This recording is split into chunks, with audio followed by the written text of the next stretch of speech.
pagkain na lang.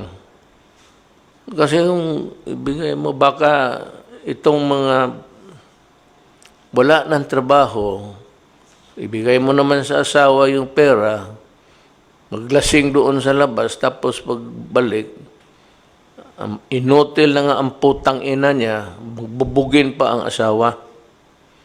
Wala namang ibang mabugbog. Bakit hindi ka magbugbog ng... Hanap ka ng pulis dyan, no? Batukan mo ulo para makita mo. Itong mga to, marami yan. They are plenty. Kaya mga Pilipino, pag malasing, wala nang binibigay sa pamilya, nang bugbog pa ng pamilya, bata pati. Mga kababayan ko, I hope that I have enlightened you about what we are doing.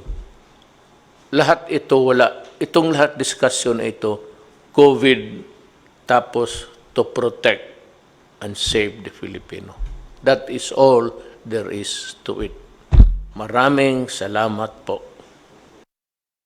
Inatasan po ako ng ating Pangulo na inanunsyo na sa kagustuhan po ng ating Pangulo na matigil yung pangungurakot pagdating po sa SAP at iba pang ayuda ng gobyerno na ginawa po ni Kagawad Danilo Flores ng Hagonoy, Bulacan. Siya po ay magbibigay ng pabuya ng 30,000 pesos sa lahat po na magre-report ng mga local officials na kumakana o kinukurakot ang mga ayuda para po sa mga mahihirap. Tumawag lang po kayo sa 8888. Siyempre po, kung gusto nyo ng ayuda, mag-iiwan kayo ng pangalan at telephone number. At pag napatunayan po yung inyong reklamo sa korupsyon laban sa mga lokal na opisyales na kinukurakot yung mga ayuda na pinamimigay ng gobyerno, 30,000 pesos po ang pabuya na ibibigay ng ating presidente sa inyo. Alinsunod po ito sa zero tolerance na ating presidente laban sa korupsyon, lalo-lalo na po doon sa mga kumakana at kumukurakot ng ayuda para sa mga mahihirap.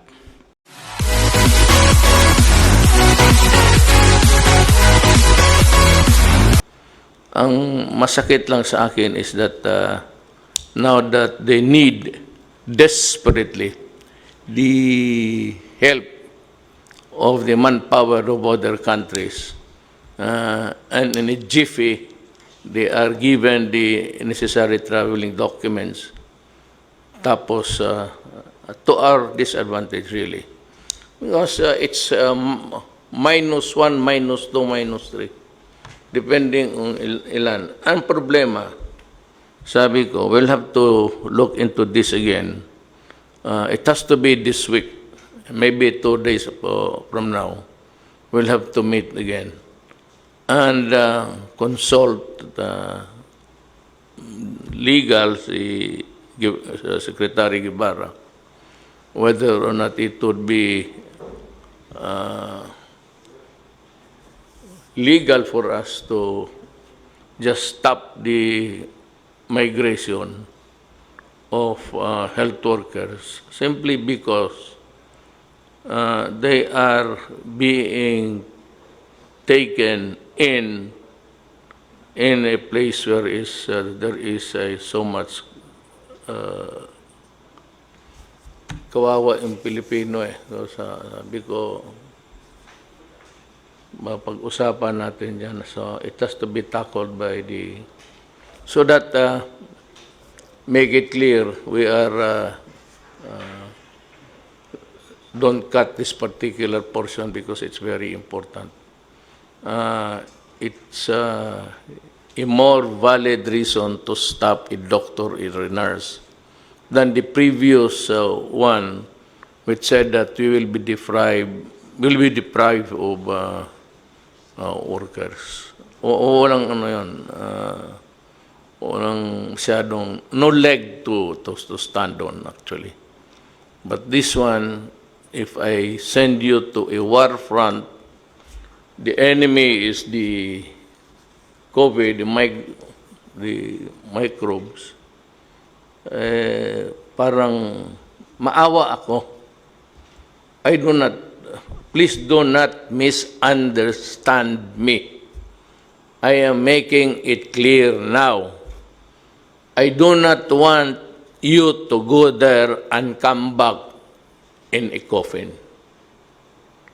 That's my only argument, if you may, because you are Filipinos at mahal ko ang mga buhay ng kababayan ko. The COVID is here to stay. The vaccine prevents the entry of the microbes into the body because they are attacked by the vaccines that were given by us. It's the same germ, weakened one, but our body is now attuned. Alam na niya na kalaban ito. Ang problema kasi nitong COVID na ito, pagpasok sa katawan, hindi alam ng antibodies. So it was really a very virulent one na overtaken yung ating defenses. Now, itong vaccine, pag nabigyan ka bakuna tayong lahat, kaya maliit pa, hindi na sila makapasok because once they attempt to infect you, ang antibodies, makilala na niya na kalaban ito. So, yun, that's the vaccine. So, now, that is how dangerous it is for itong ating mga health workers. Then again, we go back to that we cannot be forever like this. I have to, you'll just have to pound on your goddamn brain. Maghanap tayo ng paraan ko papaano talaga to. Whether we transport people or workers in buses provided by companies, sanitized, and wearing masks, importante po, whether or not there is really a medication or a medicine for COVID, it is still here. Trying to, naghihintay lang yan kung sinong masakyan yan. So, importante talaga, wear masks. Ang batas is really to enforce it. Now, you have the police, but there is not much really in the provinces. So, it's going to be, whether they like it or not, the armed forces must come in to help enforce a measure that is intended to protect the people and prevent the spread of COVID any further. Now, sa Zamboanga, Cagayan, ngayon lang pumutok. That's a problem because before, narinig ko na, I do not want to quarrel with the mayors, but they took the warnings nonchalant. Now, one contamination to the other, ngayon pumutok na. So, that's a problem. Now, you see, you've heard that there are still thousands to worry about of returning Filipinos to our country. Now, itong isa is whether we can stop them from going out. Na i-reverse mo yan. The problem now is itong mga Pilipinong pabalik, hindi tinatanggap ng local governments. Now, it will boil down to the power of the President to promulgate rules and regulations to protect public health, which is actually an exercise of the police power of the state, as against the Bill of Rights. Because some workers coming from the outside are not welcome. Simply, they are not being accepted by the local governments. So mahirap ito. This is a constitutional issue. I'd like to address myself to the local executives. It is your duty to help and protect your constituents. I have no quarrel. Now you want the contagion, stop right there at the doorstep. Huwag ka na lang pumasok dito because it contaminates the whole of the family in the house. But you know, Filipinos are citizens of this country. And whether we like it or not, they have this constitutional right to travel and to travel abroad and to come home after working there. This cannot just be just by wave of the hand. So we have to study this. We'll have to spend again. We will have to gather them in a place. Or yung mga hindi nagamit, doon na muna sila, and then we can make provisions for the food and everything. Rather than just leave them there stranded. If they have the money in their pockets, I'm sure that was intended as a saving for the family. At mauubos yung pera na yan. At they would go home with their pockets empty. We do not want that to happen. So, I would like to assure mga kababayan ko, gusto kong maghanap ako ng paraan na tulungan kayo. Yung mga kababayan ninyo, mga kapatid, na mother, father, sister, brother, stranded here, kung clear na, if they are really cleared by the medical authorities, that is binding, especially if it is, well, it has to be the certification of the Department of Health. If the Department of Health, your department, Secretary Doge, would certify that she has undergone the test not only against the presence of antibodies, but the virus itself, that she is virus-free, then we have to make arrangement that they can go home. Maghanap tayo ng paraan. We'll just ihatid talaga natin ito sila doon kasi we have a stalemate here.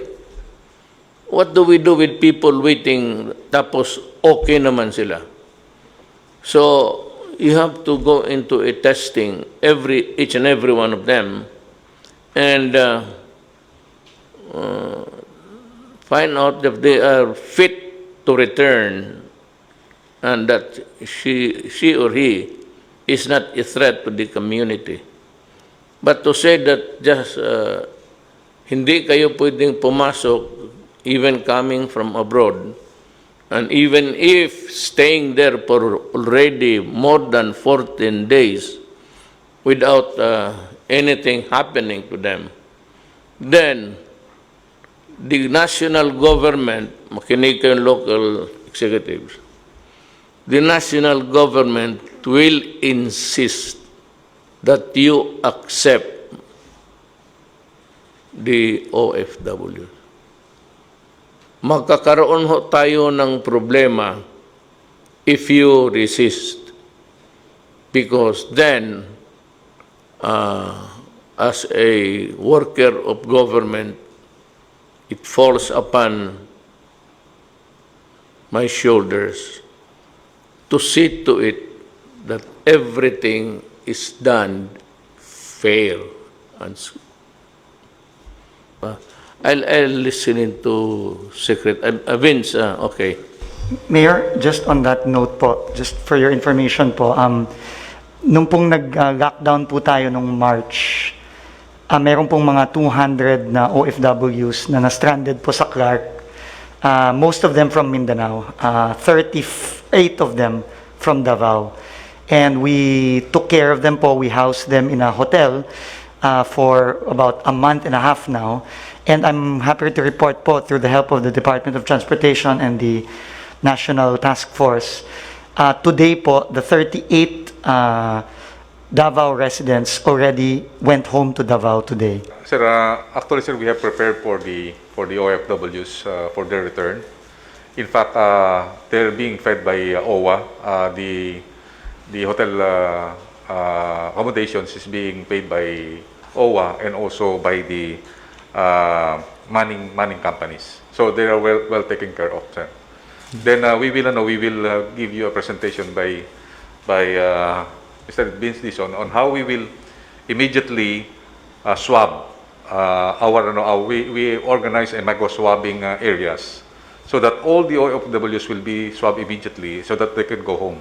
After they were tested negative, maybe after 3 days or 4 days, they can go home already with the certification of the Bureau of Quarantine that they are COVID-free. Yes, I think that there's no valid reason really to delay the return. Yes, sir. If they are found to be free from infection. Sir, To dilly-dally on this, it's to me a cruel thing, and it is not good for. I'm happy that you have an unahan and you were step ahead. Yes, sir. And I said you're prepared. sir, actually, sir, we prepared with because I'm taking orders from Secretary of DOH and also with the National Task Force and the ISILG. We are coordinating, sir. That's why we make a plan on how we can swab them immediately so that after 3 days, we can swab all these 23,000 po, sir. So maybe we can, sir, we can have... Before that, may I just say that itong mga medical people, you know, you have your own opinion, your own view of what is good and what is not. So, alam mo yan, there are those who agree with you and those who vehemently disagree with you. Gusto ko lang malaman ng lahat na ang Secretary ng Department of Health ay si Secretary Duque. And this government, my department will be guided by what Secretary Duque would tell us to do. I may listen to the conflicting claims, but in the end, it is the Secretary of Health who decides your word is the lawyer, because we are not. And I'm sure that you'll be helping. But before that, as of today, there is 9,485 cases yung positive ito. What is very significant is the recovery rate of the persons who are hospitalized or had this infection. It's 1,315, and that is a good number if you compare it to the deaths, 623. Now, come to think of it really, mababa ang ano natin.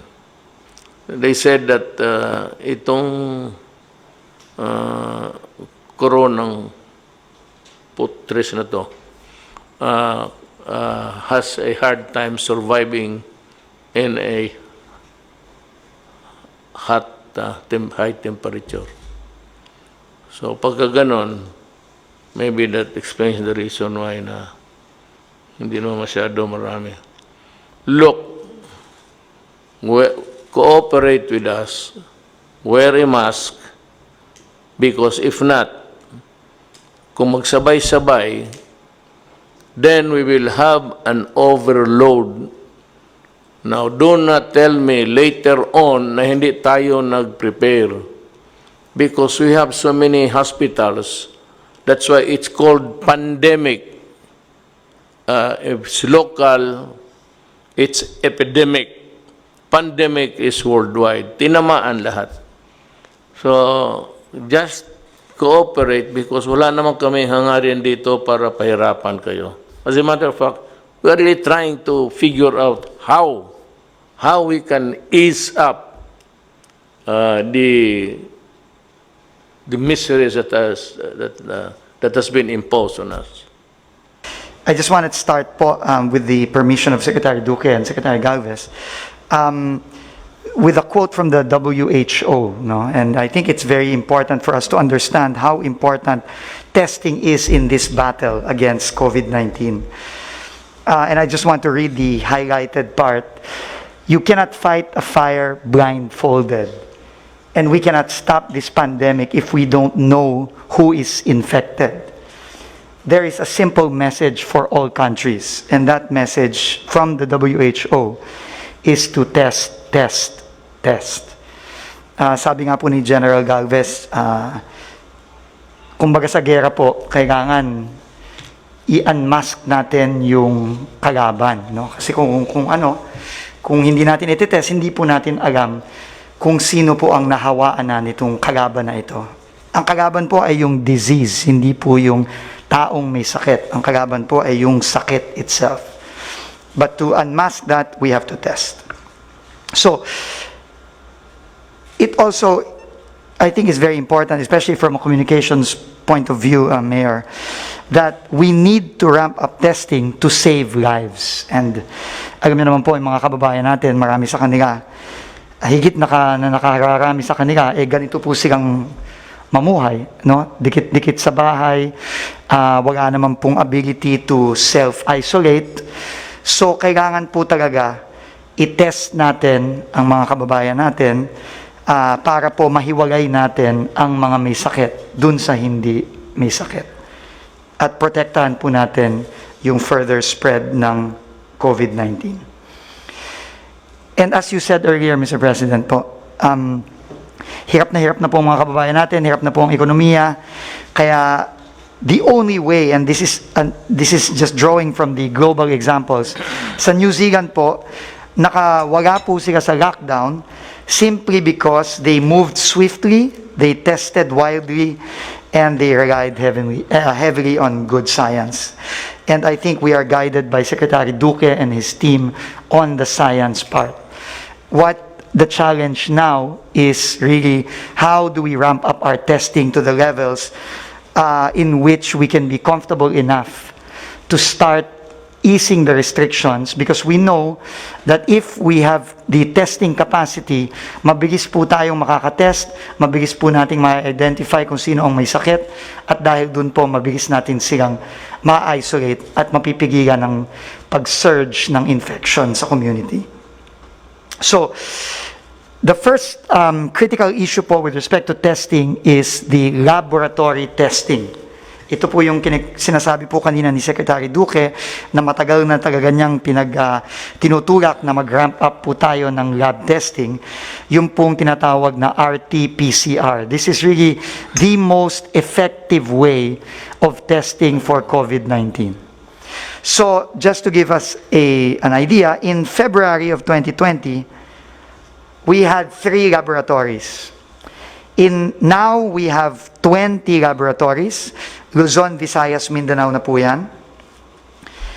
Our goal, Mayor, is to build 58 more, or to accredit and operate 58 more laboratories para po by May 30, in less than a month from now, we will have 78 laboratories all over the countries, strategically located in areas that can really address the future surges in the communities all over the country. Right now po, there are about 58 already in the advanced stages of accreditation. And that is really what we need to do po. We need to speed up, and Secretary Duque emphasized this po, we need to speed up the accreditation of these labs in order for them to begin operation within the month of May.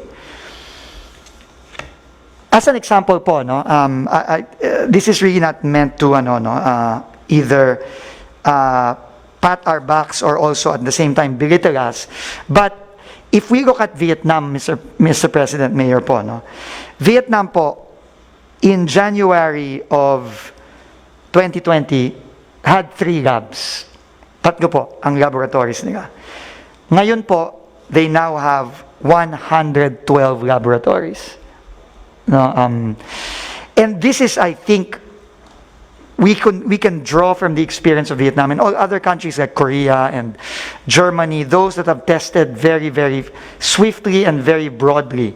Kasi ito po talaga ang way. Once na we have enough testing capacity, sabi nga po ni Secretary Duque at ni Secretary Galvez, mas magiging kampante po tayo na mag-ease ng restriction. So, tests per day, we look at the best countries in the world.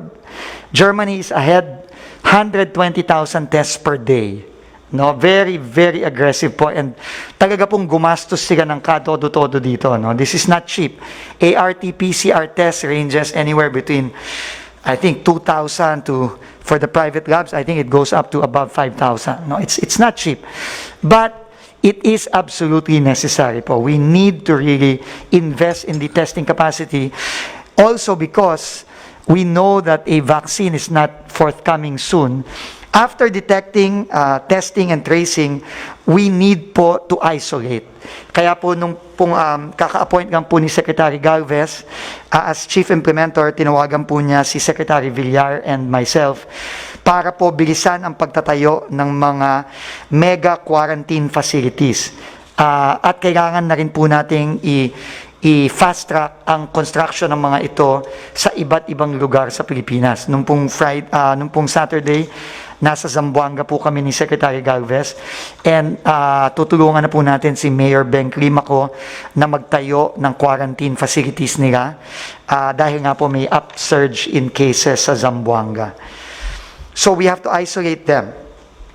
Then we have to treat them. No?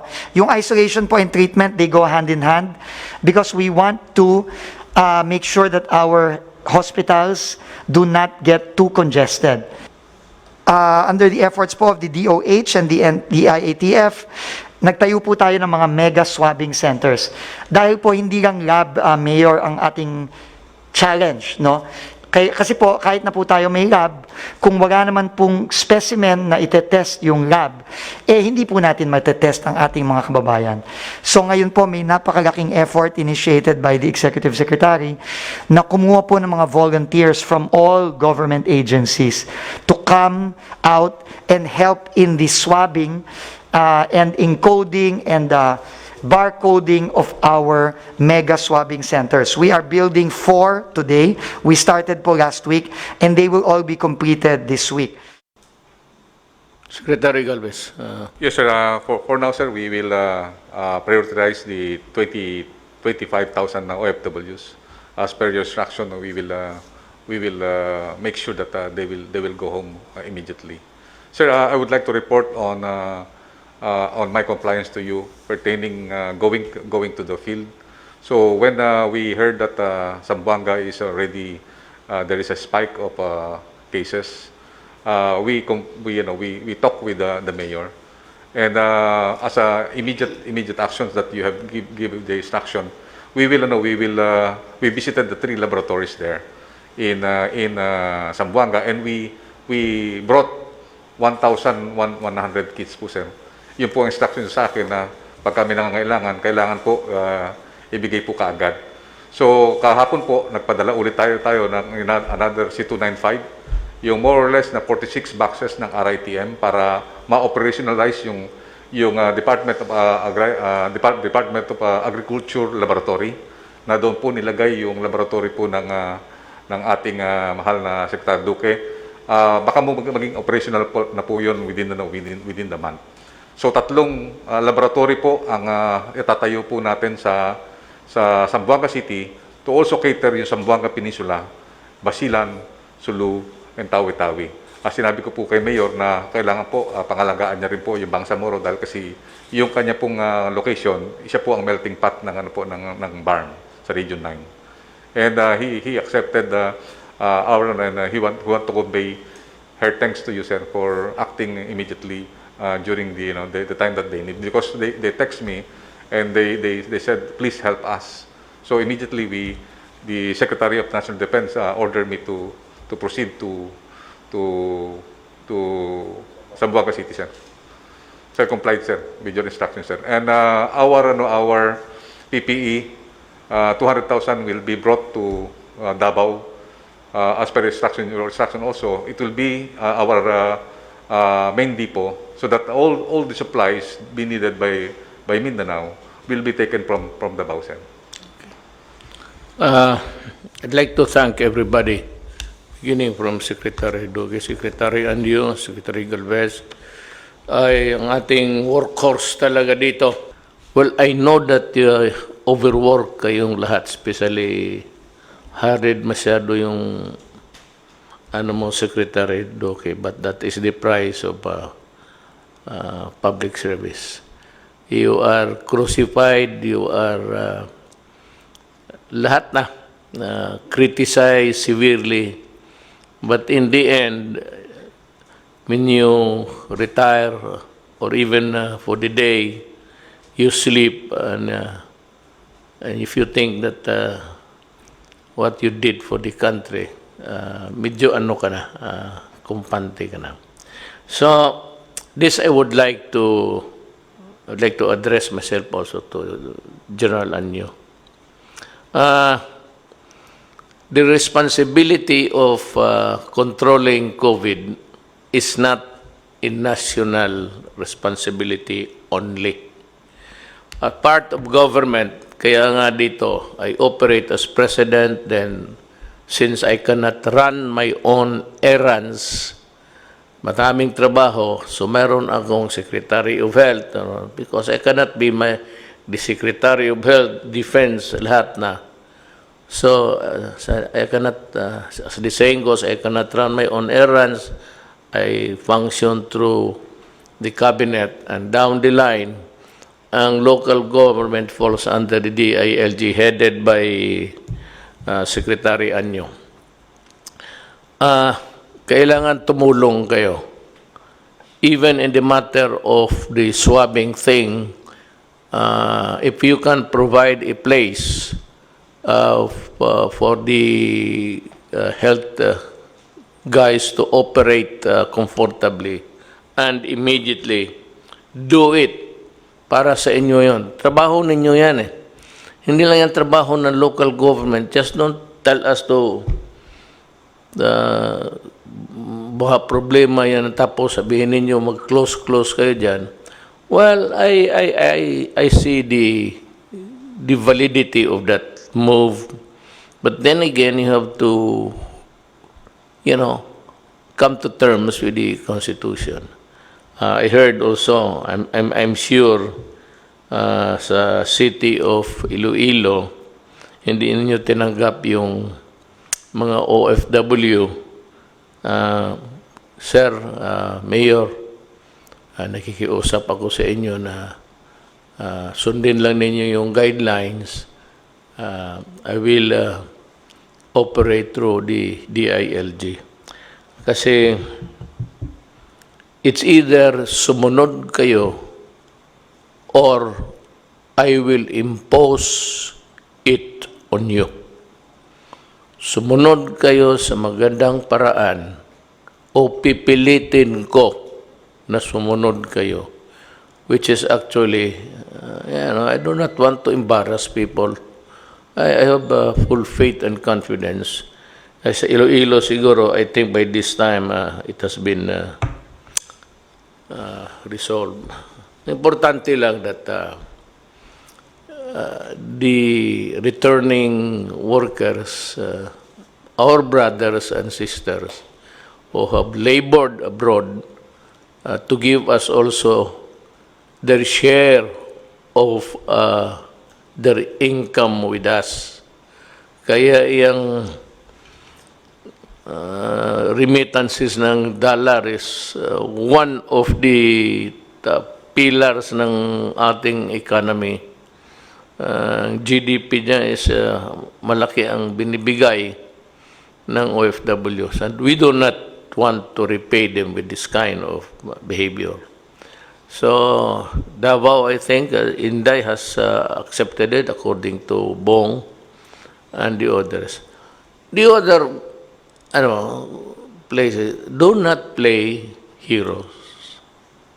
Avoid it because, I said, we remain to be a unitary form of government. We are not federal. Federal, makaano ka. Because you have a great thing about local autonomy in its purest form. Ang Pilipinas, hindi po. It's presidential type and being controlled by the national government, lalo na itong mga ganito. I do not have to lecture. I just want to remind people also listening na ganon ho ang ating patakaran. Now, yung baka sakali, itong mga lalabas, observe in the meantime, please kindly observe the mask and the distance rule. Yung medyo malayo ka na. Huwag kayong magdikit-dikit because yun nga sabi nila the easiest way to transmit is to be kissing each other.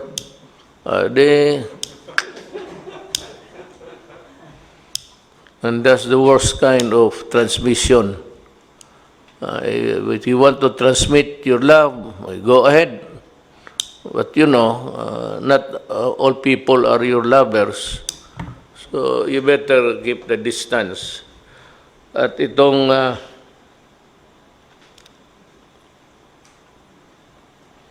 yung mga big business,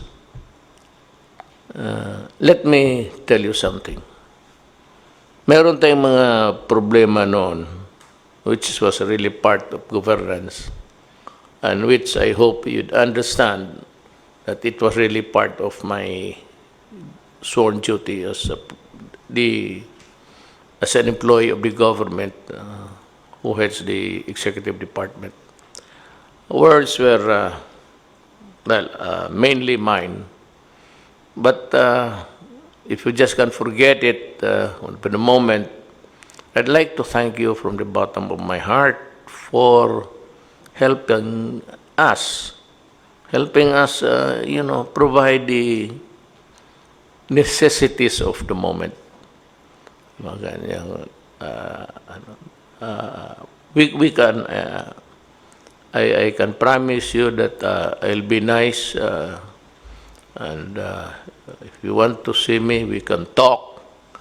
And naubos na ho yung pagkasuplado ko kasi dahil sa the COVID humbled me. That with the kind of response that you gave, showed to the public, it's a humbling experience also for me. That,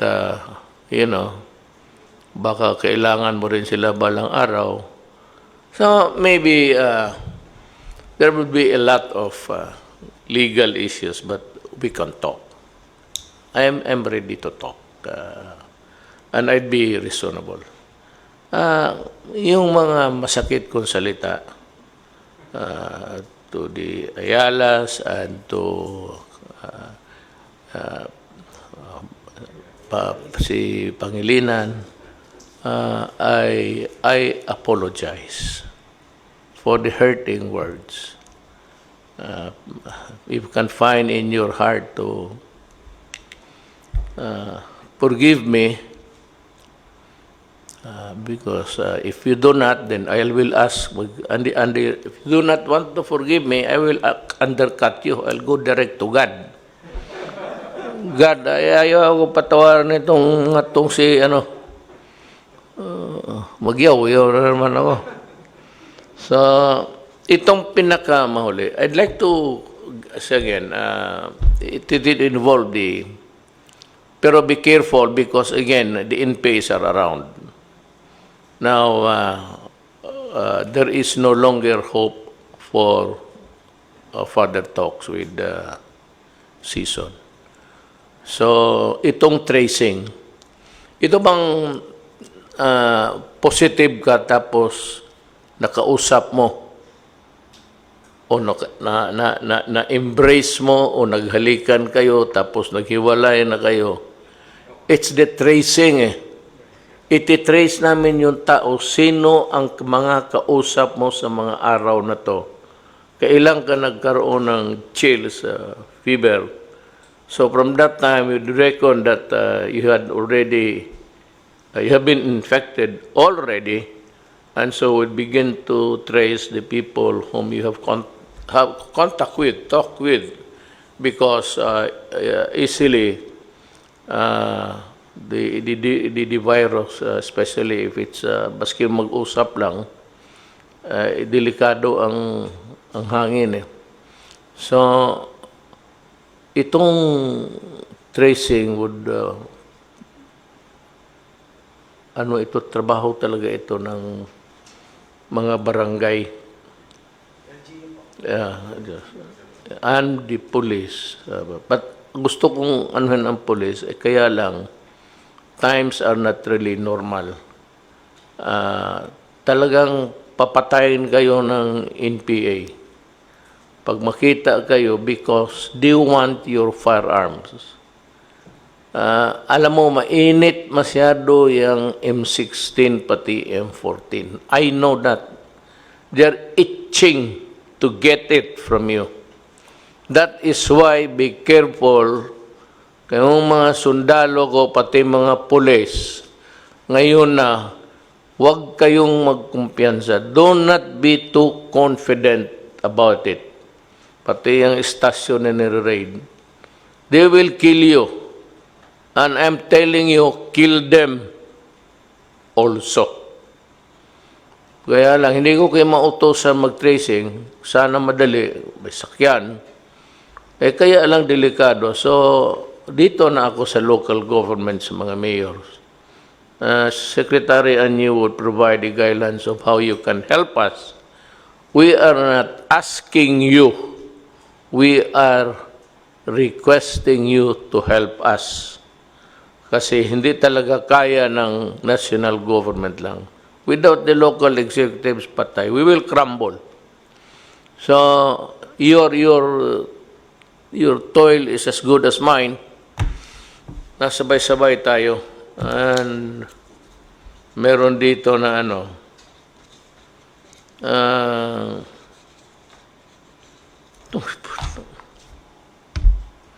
sinabi ko na sa inyo noon, huwag sa panahong ito.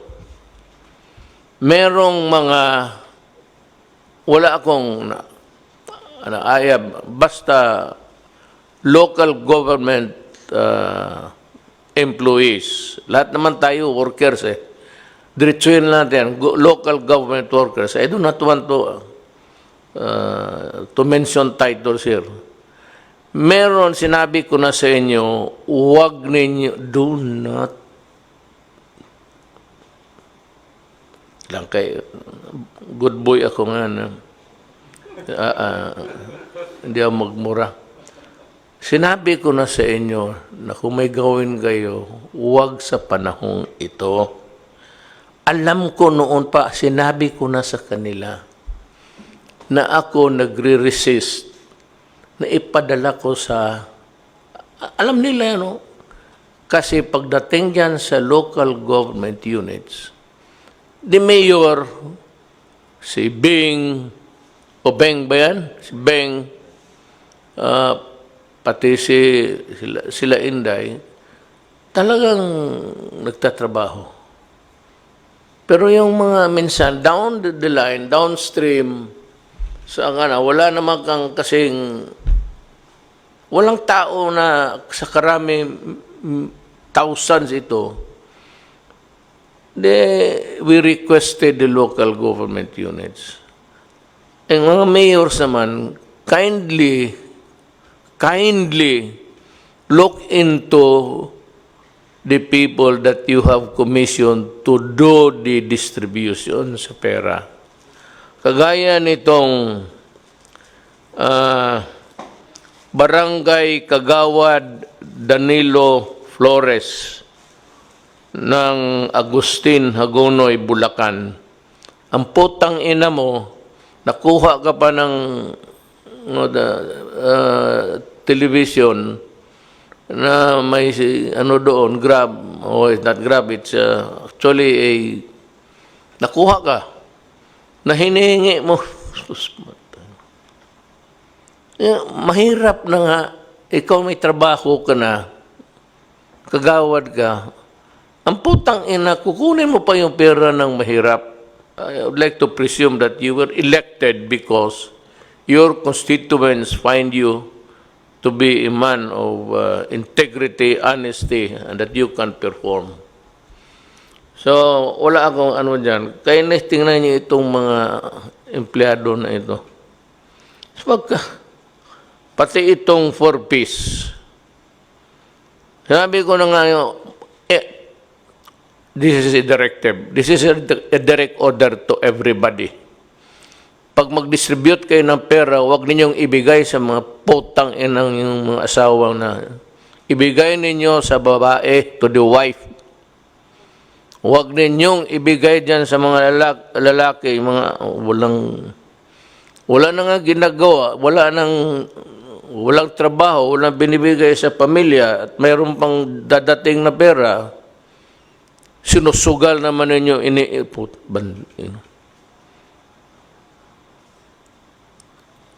Kung ako ang mayor, maabutan mo. Drinking ang gambling sa tulong ng tao. Ano? Nasabihin mo, hindi na mabigyan. That is also unfair. You know why? Kakaramihan itong mga gagong to, hindi naman naniniwala sa... They don't really care about the family. So, kung sabihin mo na hindi mo nabigyan, paano yung mga bata pati anak? So, I'm sure Secretary Anyo will provide a mechanism of how to do it. Either we give you the supplies, the amount that you are going to receive. We can always give you the equal value of what you should be receiving. Pagkain na lang. Kasi yung ibigay mo, baka itong mga wala ng trabaho, ibigay mo naman sa asawa yung pera, maglasing doon sa labas, tapos pagbalik, inutil na nga ang putang ina niya, magbubugin pa ang asawa. Wala namang ibang mabugbog. Bakit hindi ka magbugbog ng... Hanap ka ng pulis dyan, no? Batukan mo ang ulo para makita mo. Itong mga to, marami yan. They are plenty. Kaya mga Pilipino, pag malasing, wala nang binibigay sa pamilya, nang bugbog pa ng pamilya, bata pati. Mga kababayan ko, I hope that I have enlightened you about what we are doing. Lahat ito, itong lahat discussion ito, COVID, tapos to protect and save the Filipino. That is all there is to it. Maraming salamat po.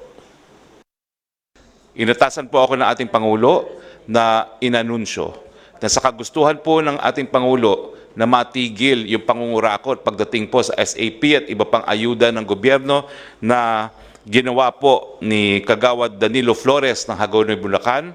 Siya po ay magbibigay ng pabuya ng 30,000 pesos sa lahat po na magre-report ng mga local officials na kumakana o kinukurakot ang mga ayuda para po sa mga mahihirap. Tumawag lang po kayo sa 8888. Siyempre po, kung gusto nyo ng ayuda, mag-iiwan kayo ng pangalan at telephone number. At pag napatunayan po yung inyong reklamo sa korupsyon laban sa mga lokal na opisyales na kinukurakot yung mga ayuda na pinamimigay ng gobyerno, 30,000 pesos po ang pabuya na ibibigay ng ating presidente sa inyo. Alinsunod po ito sa zero tolerance na ating presidente laban sa korupsyon, lalo-lalo na po doon sa mga kumakana at kumukurakot ng ayuda para sa mga mahihirap.